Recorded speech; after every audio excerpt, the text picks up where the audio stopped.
Hey guys, this is Life Untangled with Season 2, Episode 2. Dose.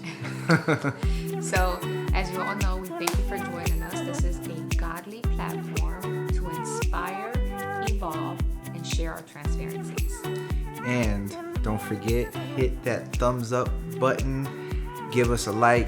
Don't forget to subscribe down below. And remember to turn on your notifications so you can get the latest and newest videos to come.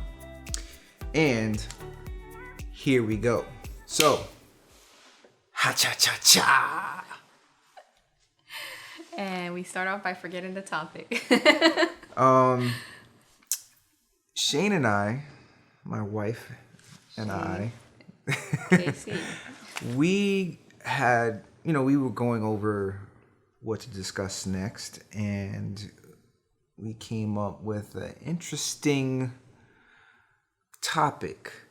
And I think the topic was, how do you know when you meet the one, if it's the one?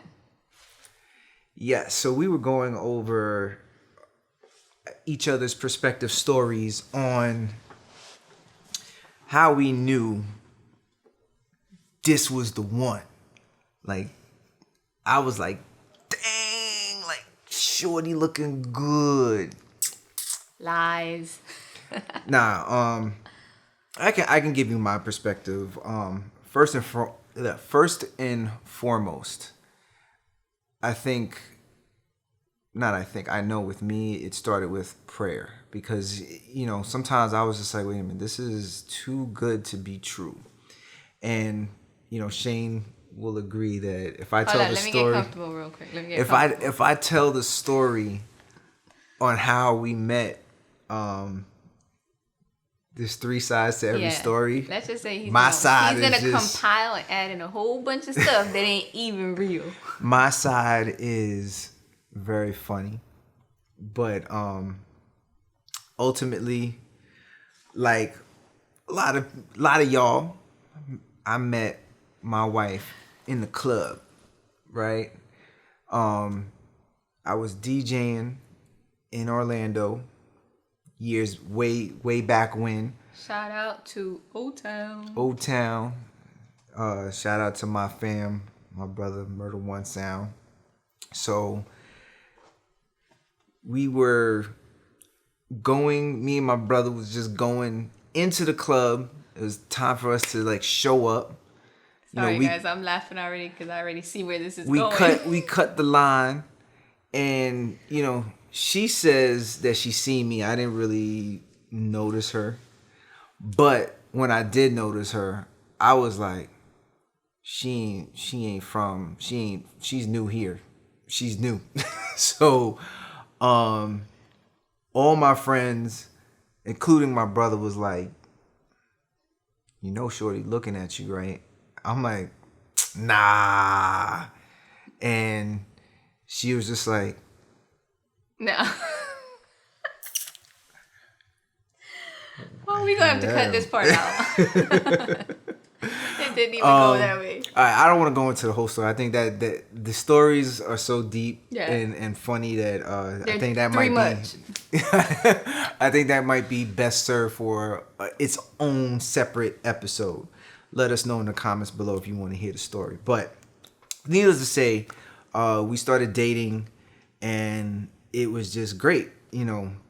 Everyone has their preferences. Mine was, not only did she look good, but the conversation was just great.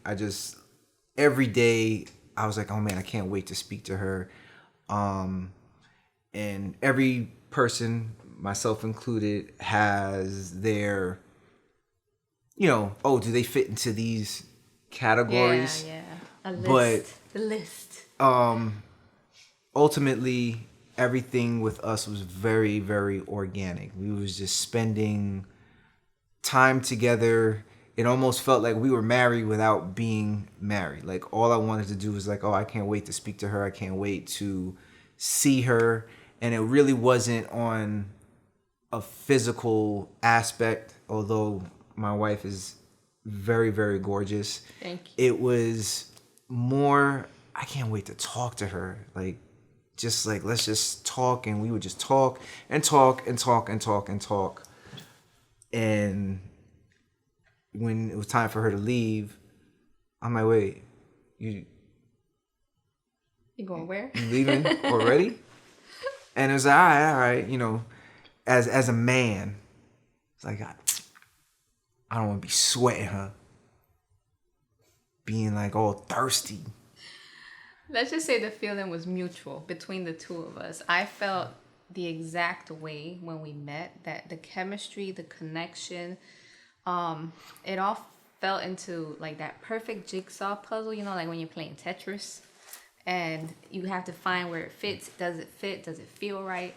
That's literally how it felt, just as he described it. We had a good, you know, je ne sais quoi connection, but our conversations from the first hour, they were very deep, very intricate, very intimate.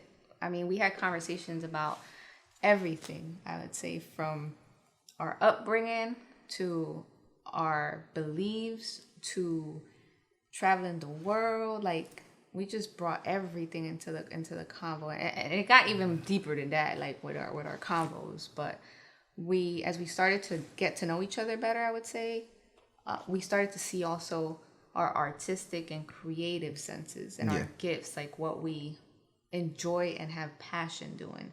Mine was dance and anything that had to do with music, photography, because from very young, I loved entertaining, being in front of the camera. I was the little girl in the family that was like always joyful and, you know, dancing and trying to get the family just having fun. And his is more the artistic capabilities. He brought to the table. He just does too much. Like everything from, you know, graphic design to comic artist to, catch this, he's gifted and talented in writing lyrics. Like, he had books. I mean, when I went over to hang out with him at his place, I started reading some of his writing, and I was like, what are you doing with this? And he was like, nah, just like writing, you know, some rhymes. And I was like, are you selling them? Are you using them? Can I have them? That again, that's for, we trying to get to the main thing, where we had very similar backgrounds and similar but not too similar. Right. So. And I know for me, I started just as like, man, like, is this the one? You know, and that's when... Did you do that the first night? Would you say from the first night? I did. I'm gonna be honest.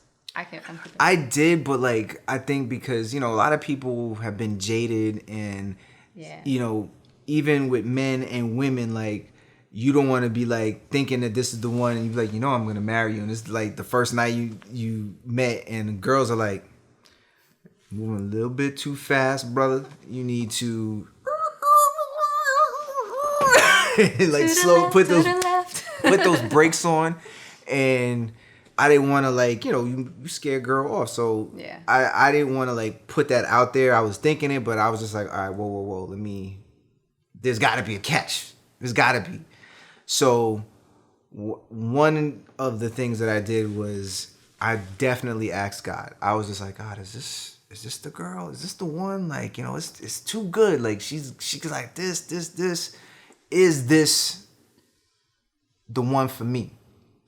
And lo and behold, when you speak that out loud, God answers back. And then just literally like random people would just, you know, you gonna lock that down, right? And I was like, yeah, I am. Like, you can't have her.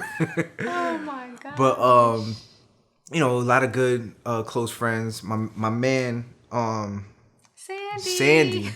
Shout out to, you know, Super Ugly. Go cop. This is a one of one. Like, ain't no one gonna have this one. But go check him out. I'm gonna speak with him. Maybe he can like bless me with a discount code. And if you like the shirt, down below, you just click on this link right there or wherever it's gonna be, and you can cop one of these shirts because these is fly. He does really, really cool tees, and you can check it out on his Instagram too. KC will give you the Instagram. Yeah, it'll be around here, but I believe it's Super Ugly, yeah. SOO. At Super Ugly. SOOPA. And all his designs and everything are there, and they're really great designs. So you guys should check that out. I'm waiting for like female designs. What's up with that, Sandy? But him and my brother were one of the ones was like, yo, like, like, don't let this one go. And like, even when I had my own like reservations, I was like, I don't know, like she acting like she all that. All that. No, that is so not my style. No. But at the end of the day, they, guided me to a right decision, and lo and behold, 15 years later, 2 kids later, we're here delivering this. But one, first and foremost, is ask God, and then 2, there's a lot of things, because like sometimes love is blind, or you can like you really so making a mistake or whatever. But sometimes when you just know, and at least for me, I kind of knew, but then when like certain people was just like giving me the answer, I still was like, I don't know, man. Like, this is too good. Like, I think this is the carpet is gonna get like pulled from me. Out from up underneath. But kind of went with my gut. Or actually not my gut. I went with God, because like he said it, and sometimes you hear that answer and you're like, nah, that's not true. And God is like, what are you doing? Like, I told you yes. So, needless to say, that's how I knew.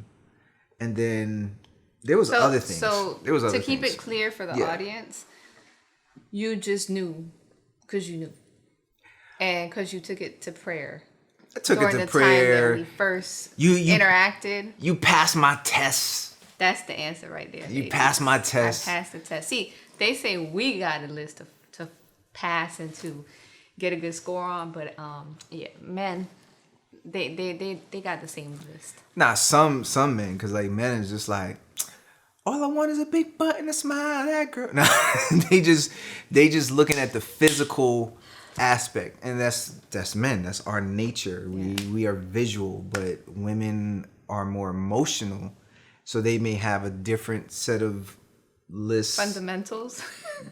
Can he read? Is his teeth white? Does he have a job? Exactly. So, first and foremost, you got to hit prayer first. Yeah. Second is, start really getting into the details. Like, one of the things I was like, man, I think she would be a great mother. She can cook. Like,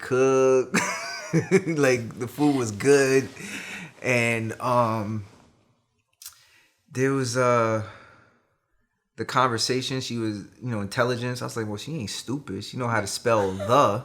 She ain't stupid. I'll take it as a compliment, though. Sometimes like people get blinded and it's like, oh man, this girl is all that, is Coke bottle and everything. It's like, does she know how to spell sky? Yeah, it's SKI. Like. That's a good one. Well, I'm gonna add to that. Go ahead. I'm gonna agree with him. He said that his was just kind of knowing and taking it to God in prayer.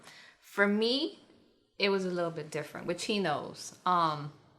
Ever since I was young, I would say from the age of about 6, 5, somewhere around there, my grandmother was very big on prayer, and like you had to go to church because we're Caribbean from the island and mixed with Latin. So my grandma didn't play around. Everybody had to be dressed Sunday morning for church. She was always reading her Bible. So she always taught me the importance of praying for what you want before you get it. And also knowing specifics. What do you want out of something?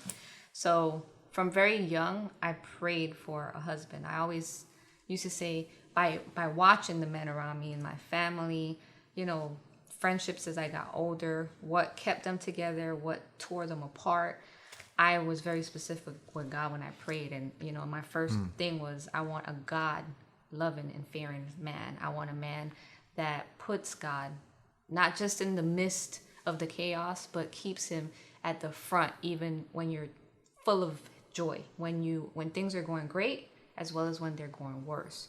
And ladies, he's definitely proven himself in that area. So I had already prayed for a husband from a very young age. I already knew that I wanted the kind of man I wanted to marry to. And the most important, I think, key for me was someone who I could share everything with, meaning from transparency, like my deepest, darkest secret that I probably only shared with my dog that I had for 12 years, to even just opening up about things that we want, we desire, not having no kind of like wall put up in front of each other, just pure godly honesty. And that's something I think we both share as a couple. So yeah, I was just very specific with God and my prayers. And it wasn't a prayer that I was just like, just pray once for it and it is done. I kind of prayed, you know, for a while. I remember I would go to sleep because it was kind of like, you know, everyone has those, now I lay me down to sleep, or the Lord is my shepherd. You have those memorized. So I would always say that. And then I had kind of like just a layout of what I knew I wanted to say to God or speak in privacy with him. And a husband was one. I always knew I wanted a tall husband. And I got that. So like, I literally look back now at what I was brought up and raised up knowing and using and putting it into the earth and speaking it. And I'm not gonna lie, my checklist, God really gave me more than I could imagine in that sense. One of mine was trust, because ladies, sometimes like you want to be able to trust your man, right? But sometimes y'all don't prove yourself to be trustworthy. So an example is like, she's never really asked me like, oh, who was that you on the phone with? Yeah. Why you looking at me? Or let me check your phone. Or, Nah. you know, I left her, you know, when we were dating, I left her in my apartment, and, you know, literally I didn't have anything to hide, but like she wasn't like snooping through my stuff. Like she proved herself to be trustworthy. And as I started opening up and letting her in, I knew I could trust her. She didn't judge me as well as I didn't judge her, because That's a good point right there, because I don't want us to forget that point. Going into a relationship knowing that you are like become in unison, like one accord, you're on the same page in thought and prayer and everything. But the beauty of also allowing the intricate you to be you, the individual, to not just like distort them, not change them, not force them. Because once you go into a relationship, ladies and gentlemen, saying like, oh, I could change that person, or I could like whip them up into shape, or whatever your notions are, that's gonna kill a relationship. It's gonna like give problems, I would say, because you're not allowing the organic to occur, to play out on its own. Allowing you, it's healthy to give each other space, to respect each other's space, and to let the other person naturally be who God has called them to be. You know, I walk in my gifts, in my abilities, in my knowing what I like and what I don't like, and we weren't born out of the same womb. So I have to let him have his freedom, his space to also evolve into who he's called to be, and not, you know, like choking him out like, you're not doing this or you're not doing that. So I would say that's important. Yeah, and I think also is I seen the potential And like, you know, no one is perfect. Like, hopefully, you know, if you are coming together, you know, a lot of people like, oh, well, you got to have your finances here, and like all of these like things need to be in place before you cross the line and say, okay, now we getting married. And arguably, we didn't do all that. We was just like, this, like, you know, it's really hard for someone like say, this is the one. So we were like, this is the one. Both of our finances weren't like where they should be, but it was just like, okay, well, I'm willing to risk. Yeah, and there's different tests. Yeah, like everyone goes to their own different walk. I'm not saying to follow us or whatever, but for me, I was willing to risk, say, you know what? I can see the potential in this person. Hopefully she can see the potential in me. Yeah. And we also discussed our future. We was just like, oh, well, I want to do this, and it aligns with what you're calling and what you're passionate. Exactly. So, at the end of the day, we was just That's our son. Sorry. Yeah. Kasai, we're recorded, buddy. Please stop. We're recording. Thank you. Yeah. What can you do with kids? That's kids. But knowing that you were saying that you align with we aligned. We both took a risk on each other, and we knew our careers and where we wanted to go, as well as I think the supporting one another, like encouraging one another. Those are things that we also that is liked in one another. 1,000%. Yeah. You know, like no matter what, we were both very supportive of one another. Yes. And you know, me coming from New York, I went to the high school of music and art, and was around dancers and ballerinas and stuff like that. I see, you know, me and my friends was like, you know, 8th floor, you know what I mean? You know, all my people, but but when I seen her dance, it was like on a different level. I was like, wow, she's got like super potential. So I'm always like, no, you need to do this. And one of the things for me that I did, I was willing. You looked me up online? You did research? I found out that background check. You know, you were in jail running scams. I was like, all right, you know. That was my twin. I didn't tell you I had a twin. Right. Nah, seriously. You made me forget what I was gonna say. What was I gonna say? She blah blah blah blah.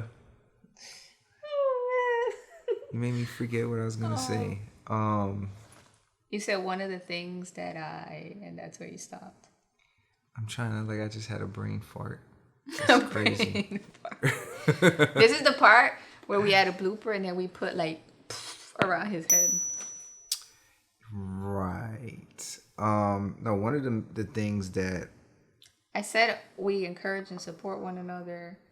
Oh no, I was going on her dancing was just really on another level, and I was willing to lose her.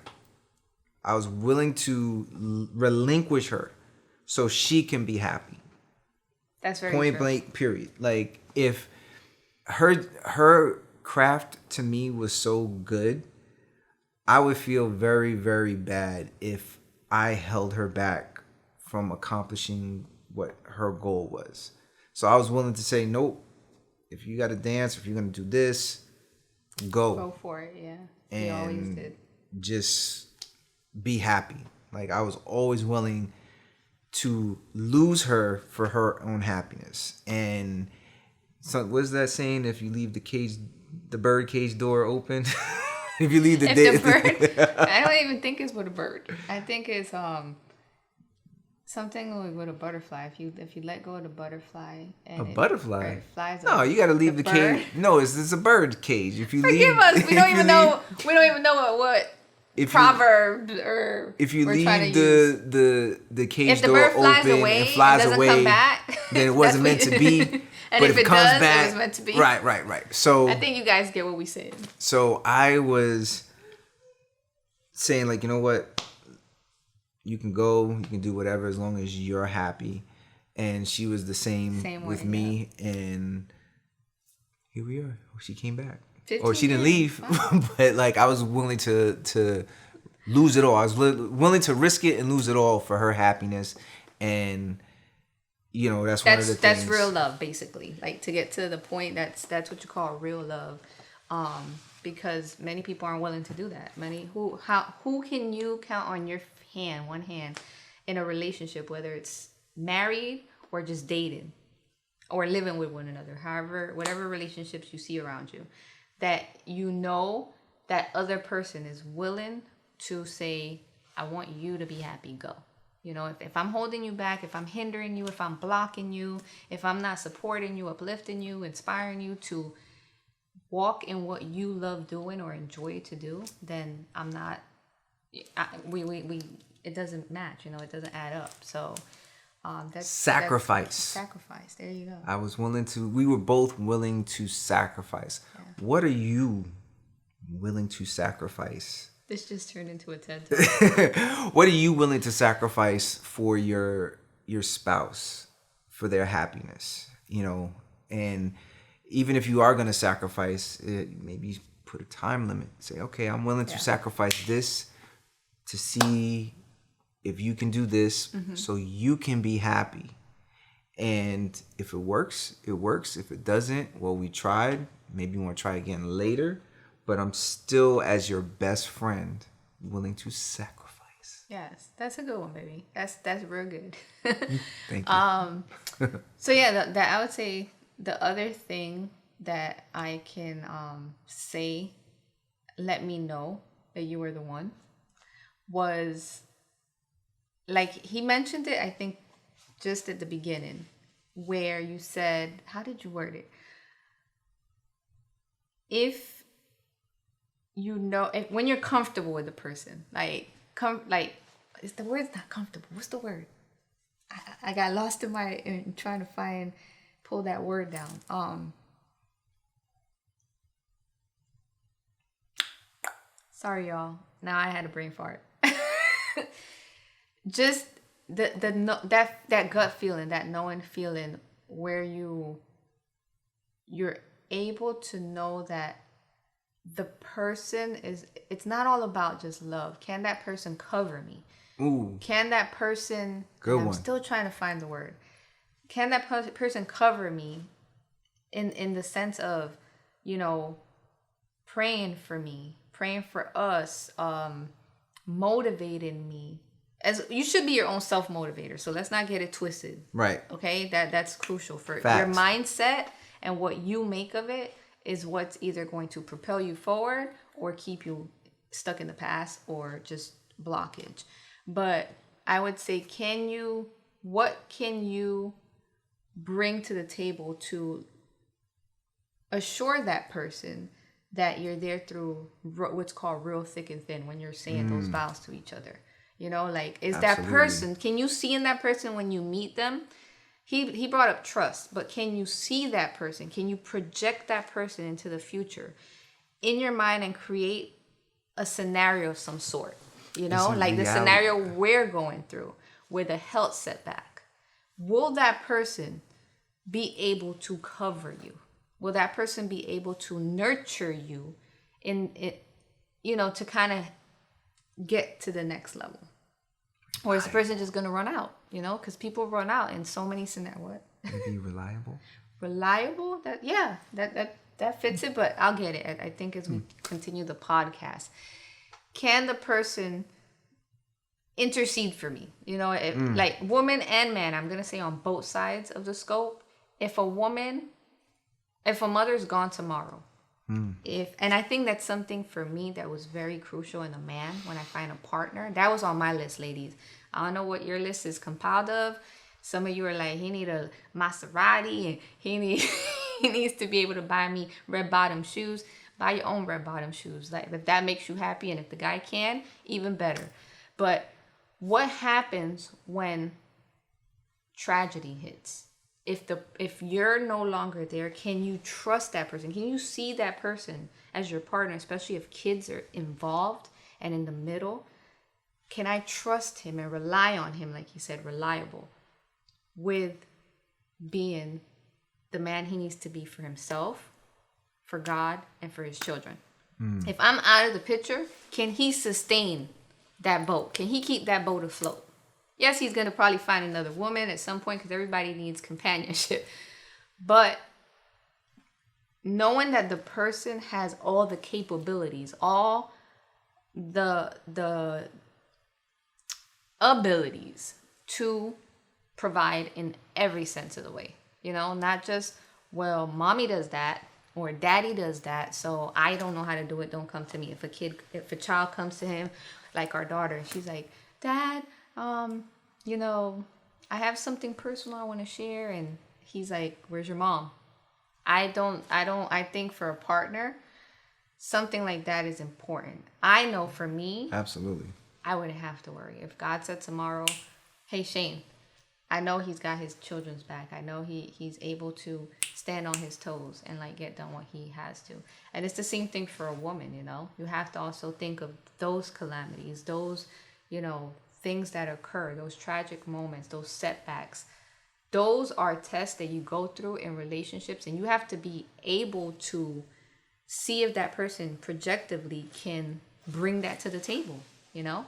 Can they? Because a lot of people are not built to sustain, to maintain, and to cover, you know? Fill in the portions that are empty, that are falling at the waist. Like myself, I had a recent health setback. I'm still building myself up. I'm still re-energizing and putting my best foot forward, mentally, physically, everything. But during that time, I can say my husband did his absolute best.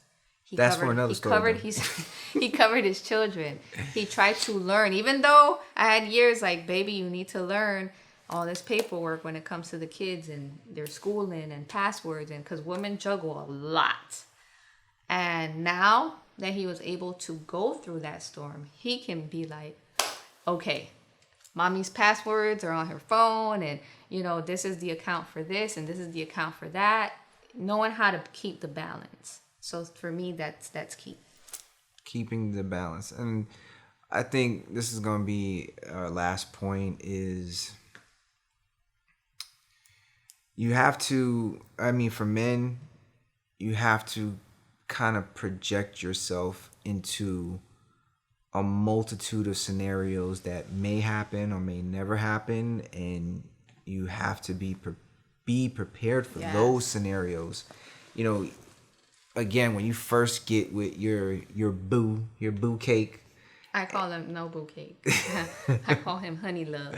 When you get with your spouse, your friend, your best friend, it's all good. It's all cake.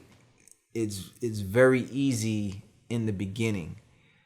And as every veteran married person will tell you, marriage is work. It is. It is sacrifice.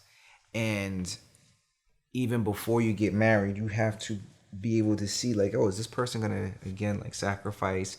Are they going to be able to take care of certain things? As well as, can each person be the rock, the motivator? But you have to like really project certain scenarios, because again, no one ever thinks of the worst. Yes. They think of the best. True. They're like, oh, I'm going to have this, you know, princess marriage, and I'm going to have the wind frolicking through my hair, and it's going to be this, and we're going to have these kids, we're going to have this house, and God willing, it goes that route for you. And it can, yeah. But sometimes I wrote this in a script, but when God calls an audible on your life, how can you adjust? How can you adapt? Yeah. So as a man and as a woman, before you even get into that marriage, can this person adapt on the fly? That's the word, adapt on the fly. Can you adapt? Can you say, oh, that route is blocked. I need to call this audible to get to the touchdown. Yes, that's good, baby. That's what God does sometimes. I mean, he doesn't do it all the time. God bless to everyone who's living a super duper, blessed and favored life. But sometimes you go through these trials and you have to be able to adapt very quickly to survive. And there's going to be tests. You have to think that way. There's going to be tests. You have to pass the test. You have to be able to, like he said, adapt. Sometimes you just got to think quickly, too, on your feet, because there's scenarios that we can go on and on about that just happen. It just falls out of the sky, and you have to be able to have the tools or the keys to unlock those doors. Correct. So your spirit has to be able to discern, react in the moment, but knowing how to react is crucial. So I would say, on that note, our 5 keys. I don't think you don't even remember them. 5. See, I was programming it because I knew this was gonna happen. So the 5 keys. We're gonna list them in, but I think key number 1 is pray. Pray. Number 1. Know what you want on your list. Pray. Write it down, which is important for us. Writing it down. We have so much notebooks around the house. It's not about just keeping it up here. It's about speaking it from here and unlocking it in your writing, as well as in your intimate time with God. 2, sacrifice. Trust. Trust. Trust. Then sacrifice. Trust. You have to be able to trust your partner, and each of y'all have to be able to sacrifice.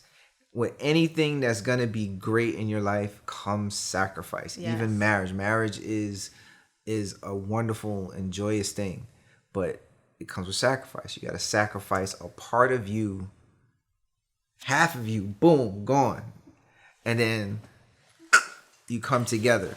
So sacrifice. And then covering. We said to cover one another, to know what areas you need to fit in, which is basically connected to adapting. So those were the 5 keys, I believe. What's the last 4? One? No, it was 5. Pray, trust, sacrifice, cover, and adapt. You said. Oh yeah, adapt. Adapt. No, but there was a word. Reliable. Oh yeah, be reliable and adapt. Maybe that's 6. I don't know. We'll list them. Down. We'll list some of them down below. But y'all get it. So, that's how we knew that. All right, I think she's the one. We knew that our jigsaw puzzle fit properly. Right. Like we're not perfect, Right. Everyone strives to be their best and perfect, but I think what perfection really is being able to humble yourself, to allow yourself to submit and to love and to honor and to uphold yourself to one another. You build on it. You build on becoming perfect. Nothing is nothing can be mastered without putting in the work. It's like Bruce Lee. Can I add one more point? I don't know if we went into this, but I think a willingness to learn. Yeah, that's a good one. A willingness to learn, because there are a lot of men and women. They just stubborn. What's with the men and women? Why are you looking at me? because I don't want the women to think like, oh, that's not me. And I don't want the men to think, oh, I don't be doing that. Like, we do that. Like, sometimes we're too stubborn. I've known men like, oh, changing diapers? Nah, I ain't doing that. But, like, if that's your partner, it might, like, what if they have the baby and they just too C-section. Weak? So, what, your child is just going to just sit and poop? You're going to wait until the mom comes over? No, you got to get down and dirty. Yes. So you have to have a willingness to learn. It's part of adapting, but I'm just saying, like, you got to learn. I love that. Willingness to learn. That's fine. I mean, adapting and learning is almost the same thing, but I'm just saying, like, you got, like, for me, I had to learn a lot. I'm still learning. I'm not saying life is a journey of learning. You can't say you know everything, but in marriage, you are constantly learning and then maybe reinventing and then learning again, and it's this constant cycle where you have to constantly be educating one another to elevate to the next level or spiritual dimension. Yes, and it's not just about, that's really great points, babe. It's not just about growing old together. It's about growth together. So, bye, y'all. Yeah, that's what we'll leave you guys with. Yes. Guys, thank you so much for joining us in our second episode in this new season of Life Untangled with KC and Shaine. Don't forget, this is a godly platform to inspire, evolve, and share all our transparencies. I have to memorize that part. It's so easy. That's my favorite part. I hate recording the whole talk thing because I bust out in the sweat. Y'all have no idea. See, I hope he doesn't put this as a blooper, but I'm going to keep it real. This is the transparency part of the video. You get all pretty, beautified, godly, glow and all that going on. And then you go like this afterwards because y'all have no idea behind the scenes. The AC is off. TV is turned down. That's I'm like looking over there like while he's talking. And then boom, you bust out in a sweat all up under here. So that's transparency. I think I'm even sweating in my belly button. What about you? See, you can't see his because he's got on black. Yeah, like that's why I like wearing never let dark them clothes. see you sweat. So yeah, guys, let's practice it for you. Go ahead. What was it again? So you always take a breather. Like that's how people end it. Kind of like take a breather, smile, like you're having a conversation with a fake audience. Okay, so it's a godly. No. Thank you guys for joining us. Thank you guys. Thank you guys for joining us. This is a godly platform to. Thank you guys for joining us on our godly platform. To inspire. Evolve. And share all our transparencies. I think that was extra. All right, guys. So don't forget to give us thumbs up. Let us know in the comments down below. Oh, man. I forgot I took off my jacket. Wait, hold on. Rewind. No, this is going No. on. This is going on the blooper. No. I can't even get my hands back in my jacket. So while she's getting on her jacket, don't forget to give this video a thumbs up. Hit that subscribe button and the notification bell to be alerted when our new video or new podcast is being put up. And on that note... Wait. You forgot to add. This is really important. Leave comments down below. Leave topics of any kind that you guys would like to hear us share about. And bring our version of that topic to you guys. Other than that, check us out on the next episode. Right. Don't forget, follow us on Life Untangled Podcast on Instagram. Life Untangled on Facebook, Twitter, on all of our platforms, all our social media platforms. If he starts platforms. listing it, it's just gonna add extra. So just don't forget. Follow us. Yeah, just follow us. You're gonna be entertained. And if you like our videos, you can check this video out right here. That's in this little box right here. Or this one. You might just like it more. No, I think this is the one. Click here, right here. Don't listen to her. You know, I'm always right. Here. Okay. Anyway, thanks again. Until next time, we'll see you later here at Life Untangled.